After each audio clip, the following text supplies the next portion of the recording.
Charles Lindbergh, Madden NFL, and the 19th Amendment are all on this day. Welcome back to On This Day. Today's date is August 26, 2022. It is the 238th day of the year. We got 127 days left in 2022. It is the 34th Friday in the 35th week and the 67th day of summer. And I can't wait for fall to get here. I'm not a warm weather guy. When I was younger, I lived at the beach and, I loved the warm weather. I don't know what it was. It was sometime around the time I started working, I started hating hot weather. I don't know, it's weird. How are you? Do you like the warm weather? Do you like the cold weather? What's your favorite? I vote cold weather every time.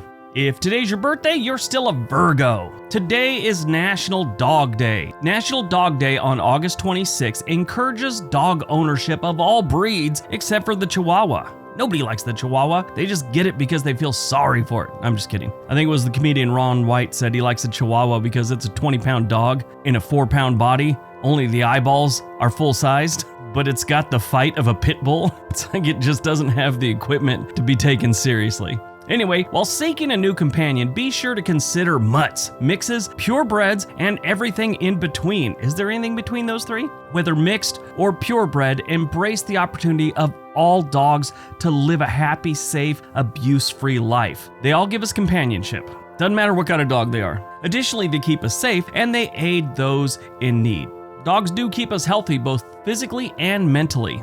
Interesting fact about dog safety. Growing up, I knew his brother and stuff, but there's a police officer in Torrance, California, and he was the robbery detective. And he said it was very interesting that in his 20 years at the time, I think he's retired now, but he said he never went to a burglary where someone had a dog. Didn't matter if it was a Chihuahua to a Rottweiler. If you had a dog, people just don't break into your house usually. I've always had a dog since that day. Well, I've had dogs before that, but me and my wife always decide we'll have at least a dog in the house. Now we have a pig in the house too, and a lizard, and another dog. Yeah, my life sucks. Anyway, let's see what else August 26 has given us. 1920, the 19th Amendment to the United States Constitution takes effect, giving women the right to vote. Now, normally this would be the deep dive, but we covered it a couple years ago as the deep dive. But it is a groundbreaking part of our American history. I mean, nowadays when you look back at it, you're like, how was this a thing that they didn't have the right? You got to think back to the mindset of the time and all that. Not saying it was right, it's just they looked at things differently. Thankfully, the world's a different place, and instead of thinking, why should women vote, we now think, why shouldn't they?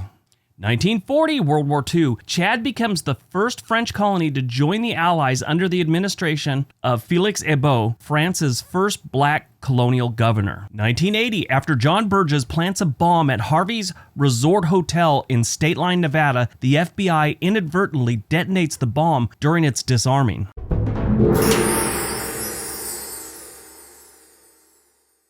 Now, this was a very interesting story. John Burgess decided he was going to extort Harvey's for money. That's all he wanted. He had a failing restaurant business that he was trying to save, and he just needed some money to keep his business afloat. Well, he enlisted the help of his sons and his girlfriend and a couple acquaintances.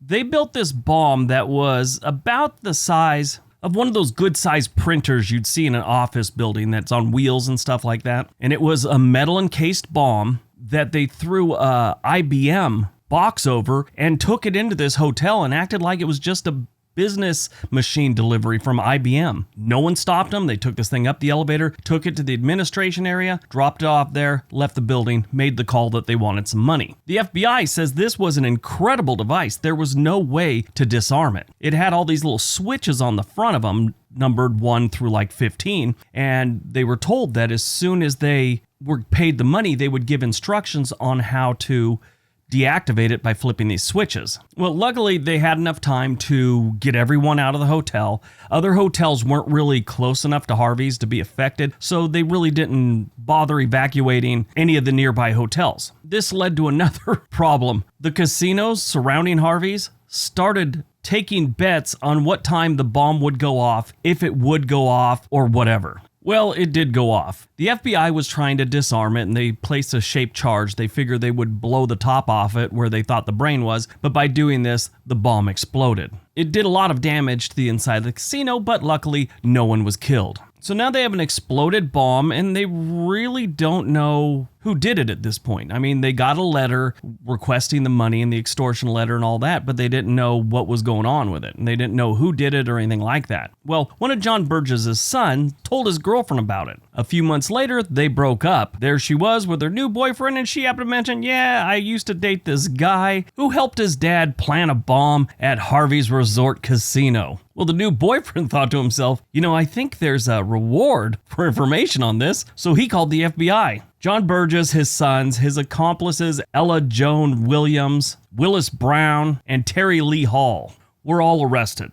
Everyone took plea deals and basically ratted out John Burgess as being the mastermind of this whole thing. Everyone got reduced sentences, and John Burgess took the long ride. He was sentenced to life in prison without parole. He only lasted 16 years in prison when he died of liver cancer at the age of 74. 2003, a Beechcraft 1900 operated by Colgan Air Flight 9446 crashes after taking off from Barnstable Municipal Airport in Yarmouth, Massachusetts, killing both pilots on board.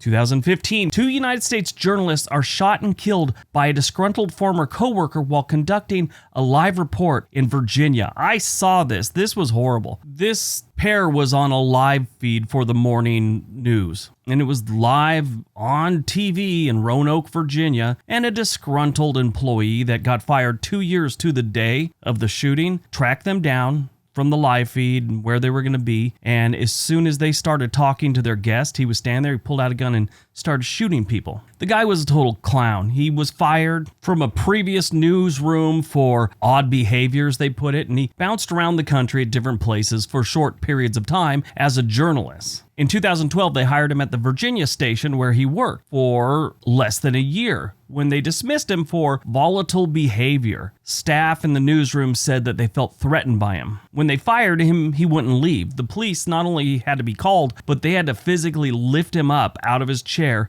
and make him leave. As he was walking out, he saw one of his co-workers or managers at the station, handed him a wooden cross and said, "You'll need this." He moved on. Of course, he filed a civil lawsuit and all this other stuff that went nowhere. He had another job where he was up to his same old behavior. People didn't feel comfortable around him. And then something happened 2 years after he was fired from the station. He showed up at this pier thing and decided to kill some people. I have a rule on this channel never to mention a shooter's name. 2018, 3 people are killed and 11 wounded during a mass shooting at a Madden NFL video game tournament in Jacksonville, Florida. I remember when this one happened. I guess this guy lost the tournament, and video games are brutal when it comes to mocking each other for loss, and they talk trash to each other. I guess this dude lost, and he couldn't take the trash talking, went out to his car, and came back guns a-blazing. Movies released on August 26, 2015, No Escape. Okay, so this was a pretty good movie. It's not a blockbuster, it wasn't amazing, but if you see it on HBO, give it a look. An American family tries to get out of a country where a violent coup is underway. So they just get to this country, they're vacationing, and a coup happens. All the airports are shut down, there's violence in the street, and it's just this non-stop action,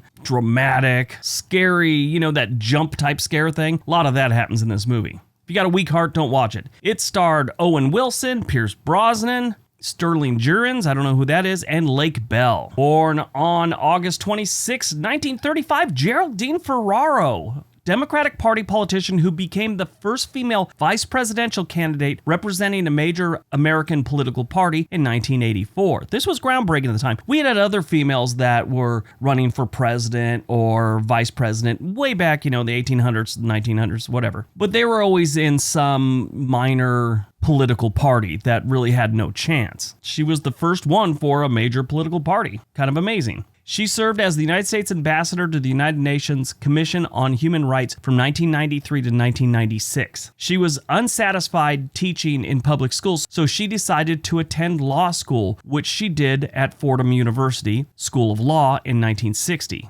She was a member of the U.S. House of Representatives representing New York's 9th District from 1979 to 1985. She married businessman and realtor John Socorro in July of 1960, and the couple had 3 children together. She ran as Walter Mondale's running mate, but lost an embarrassing landslide to Ronald Reagan and George H.W. Bush. Yeah, that was a brutal loss on that one. This was the election night map. To quote Dennis Miller, he got stomped like a narc at a biker rally. Died on August 26, 1974, Charles Lindbergh, famous aviator and inventor who made the first solo airplane flight across the Atlantic Ocean in 1927. The historic flight began in Long Island and ended in Paris. Before fame, he graduated at Casa Technical High School in 1918. He received the Medal of Honor, the American's highest military accolade, for his flight across the Atlantic Ocean. I still think that's BS. Medal of Honor is for war veterans, combat, not for a dude that flew across the water. Now, granted, for the time, that was an amazing feat, don't get me wrong, but there's other things he could have gotten. The Congressional Medal of Honor is something for the military, and it's given during combat. He had 6 children with his wife, Anne Morrow Lindbergh. His son was kidnapped and murdered in what was considered the crime of the century. He was Time Magazine's first Person of the Year. Mahatma Gandhi earned the same honor 3 years later. Charles Lindbergh died in Hawaii of lymphoma on August 26, 1974. He was 72 years old. All right, that's today's video. Hope you guys enjoyed it. Hope you got some information out of it. Now go out, have a productive day, and be nice to each other.